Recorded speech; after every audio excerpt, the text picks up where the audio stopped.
Magandang umaga, kumusta po? Narito po ulit ang update natin para sa lagay ng ating panahon.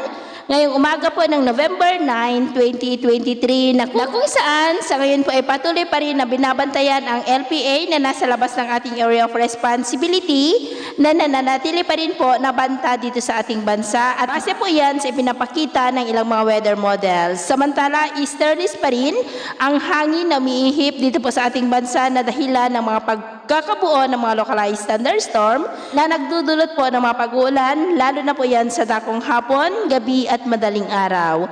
At ito naman po yung pinapakita ng forecast model natin pong ginagamit hanggang sa susunod na 2 linggo. At sa lagay po ng ating panahon, ngayong madaling araw ay generally fair weather pa rin po sa malaking bahagi ng ating bansa maliban lamang sa mga tsansa ng mga isolated rains sa ilang bahagi ng Quezon, Bicol Region, Palawan, Samar Provinces, Davao Region, Aklan at ilang bahagi ng Capiz. At mamaya ay sisikat pa rin ang araw sa malaking bahagi ng ating bansa maliban lamang sa mga tsansa ng maulap na kalangitan na may mga pulupulong pagulan sa ilang bahagi pa rin ng Quezon, Southern Luzon at ilang bahagi ng Panay Island, Eastern Samar at dyan po sa ilang bahagi ng Davao Oriental.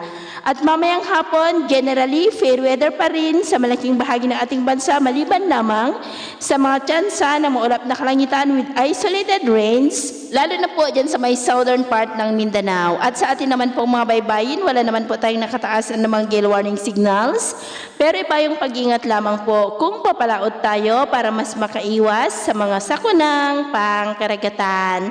So, yun po ng latest update natin sa araw na ito. At ako po muli si James na nagsasabing, sakay na ng pagsubok po na darating sa ating buhay, huwag po tayong mawawalan ng pag-asa. Thank you and God bless!